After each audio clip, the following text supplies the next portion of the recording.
Chile's next president, Gabriel Boric, takes office this week. The 36-year-old Boric will be the nation's youngest leader and by far its most liberal since President Salvador Allende some 50 years ago. Before that government was overthrown in a military coup. Boric takes power after riding a wave of populism in Chile. He's pledged to reduce inequality and raise taxes on the wealthy. It is a generational shift and a new chapter for Chile. So here now to make us smarter is Bloomberg's Valentina Fuentes, who covers Chilean politics and the economy, and she joins us now from Santiago. Valentina, always good to see you. Boric is liberal. He is especially so when you compare him to the technocrat that he succeeded. But when you and I talked, you described him as more of a new left politician rather than a traditional left politician. That suggests there are nuances in his agenda. What are some of those nuances? Right. Hi, Scarlet. Thank you for having me. So much of what Gabriel Boric is proposing is perhaps similar to many European social democracies. So as you said, he promises to redistribute wealth, to fight poverty, to push for workers' rights. He also calls for raising taxes and on large fortunes, but he's also progressive. So a leftist somehow not of the old school, in the sense that the green agenda, for instance, is at the very center of his program. He also defends gender equality, sexual fluidity. And this more liberal view could be somehow an innovation in Latin America. Some analysts even say he could be the face of this new left of the region if things go well for him. Of course, he has tremendous challenges ahead. Yes. Some even compare him with Ocasio-Cortez in a sense, if that's helpful in the United States. That is an interesting comparison. I like that. Well, Boric, speaking of being very focused on equality and representation, his cabinet is kind of a progressive stream. You look at it and it's full of young, diverse people, a majority of whom are women, and notably the first female interior minister as well, who would play a very prominent role. Can you give us a sense of what practical public service experience this crew has? Yeah. So something anecdote. When Boric presented his cabinet, there was a huge image going through, like a picture broadly shared via WhatsApp, which compared Boric's cabinet with the cabinet of the 1990s. So Boric is full of color, young people, mostly female. And the other picture in 1990, there was no female. Everyone was wearing very formal suits. And it's somehow the contrast and the story of generational shift, a cultural change as well here in Chile. So some of his closest allies, advisors, were members of Congress. Two members of the cabinet who were very close to him were also student leader in the 2011 with him. So they definitely have political experience, and the fact that they are young means renovation in a country where people feel a bit tired of the traditional and older political parties. Yeah. But it is going to be a challenge because they don't have the experience or the knowledge, of course, of older people, older generations. He did select for his finance, as his finance minister, the former central bank president, Mario Marcel. He's a very experienced guy, very well-known economist. Yeah. So he went with someone that the markets and investors are comfortable with and familiar with to kind of put them at ease. You mentioned a couple of times the challenges that he faces, and certainly some of the relative inexperience of his cabinet might play into that. But give us the broad backdrop here of the challenges he faces. I mean, there's a split Senate, right? Yeah, there's a split Senate, and that means that it's not going to be easy for him to pass radical reforms or so he has mentioned a few times that he knows that he needs to compromise, he needs to talk to everyone, he needs to talk to different political parties. Otherwise, he's not going to be able to implement his program. The last Congress elections, we had a very balanced Senate between the right and the left. And it's quite challenging. It's going to be a challenge for him. And they are already trying to coordinate with future lawmakers, the members of his cabinet, and see how are they going to deal with this. Yeah, it it is definitely something good for markets and investors who were kind of like freaking out about Gabriel Boric, who would be the most leftist government since Salvador Allende in the 70s. Yeah, it's certainly a change from what they've seen the last couple of years. The split Senate also reflects the polarization of the Chilean populace as a whole. I think of it as kind of like in the UK with Brexit, or here in the US when Donald Trump was elected, how people are split really on how they see this incoming administration. Talk a little bit about the divide in Chile over this new president. Yeah.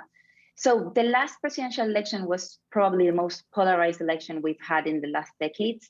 Boric won, and the defeated candidate was very, very right-wing, very conservative. So the parties that were in the center kind of lost power, and they did not get popular support. So we had the very left and the very right competing in the last election. And that's very representative of perhaps the polarization we've been having for the past 2 years. We had a social uprising with massive protests in October of 2019. And that it was good in a sense because it was eye-opening for many authorities, but it was also, it somehow polarized Chile, and that has been going on. Last year, we elected the members that are being part of a constitutional convention. I know we're going to probably touch on that actually, later. I'm so glad you bring that up, the constitutional convention, because that's another huge challenge that Boric faces.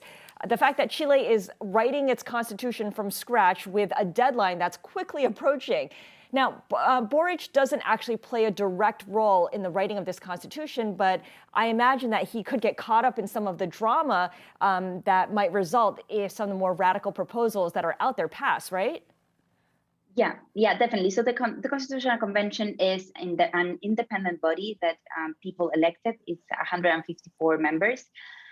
So as they are independent, the president do not have a say, or should not have a say on the contents that are being debated inside the convention.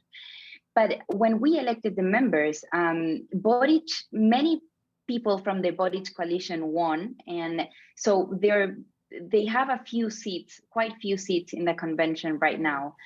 There has been some radical proposals that are somehow worrying and markets, and it's a big concern for investors. Like what, Valentina? What kind of proposals are concerning? Yeah. Mostly those that relate to natural resources. So Chile is probably the biggest copper producer in the world, a big lithium producer as well. Just to give you a sense, copper is roughly half of our total exports. And because of this green agenda, and we have many environmental activists in the convention, they're trying to set restrictions that are quite strict, I would say. They want to nationalize the whole mining and lithium industry, for instance, the forestry companies as well. So that would be a huge change. Yeah. But in recent weeks, what we saw is that these measures, these proposals do gather support from these activists that have been pretty much a lot in the news. Yeah. But they do not have the support of the full convention. So we'll see what happens. Yeah, it's still very much in the early stages and may not actually get to anywhere. I guess my question here now is for us to take a big step back, a really big step back, because I wonder how Chile, which for years was considered the most stable government and stable economy in Latin America, got to this point where they decide to rip up the Constitution and write one from scratch. That's a pretty big shift. How did we get here? Yeah. So you're right, Scarlet. International corporations, investment firms have long favored Chile as the probably most market-friendly economy in emerging world. Despite, I would say, years of sustained growth, strong poverty reduction as well, the country has one of the biggest gap between poor and rich among OECD countries, from which Chile is a member. So in other words, I would say people started feeling that much of Chile's wealth and growth and success for the eyes of international observers was really benefiting only a few people here in Chile. So this was somehow a feeling that was growing strongly, perhaps silently or not getting the political attention it needed. until in October of 2019, massive protests exploded in Chile, initially over a minor increase in public transportation costs. Yes. But it was really about inequality, and that was the big complaint. And after that, President Piñera, current president, suggested to rewrite the constitution, which dates from the dictatorship of Augusto Pinochet. So many people feel like they don't belong to this constitution, which is a very, I would say, it's not hard to understand. Sure. I mean, especially if it dates from the Pinochet days. So final question to you, Valentina. This is happening in Chile, generational shift, as you put it, a new chapter. What kind of spillover or what kind of impact does this have on the rest of Latin America? Are other countries in the region also experiencing similar seismic moves? Yeah, so some say Boric's popularity could be seen as part of a broader shift to the left in Latin America. First with Pedro Castillo in Peru. He's a teacher from the rural areas and a union activist from a Marxist party. Leftist Gustavo Petro leads all polls in Colombia. Lula da Silva from the Workers' Party leads polls in Brazil. Both countries are having elections this year. So some say Boric is kind of like a new pink tide. But the thing is, many analysts say that Boric is, as we said at the beginning of the chat, Boric is quite different from most leftist leaders or traditional iconic leaders here in Latin America. Yeah. Because he's a progressive, he's more liberal, and we'll see if he connects somehow with these other leftist governments in the region. Bloomberg's Valentina Fuentes joining us from Santiago on the significance of Chile's incoming President Gabriel Boric. Thank you so much.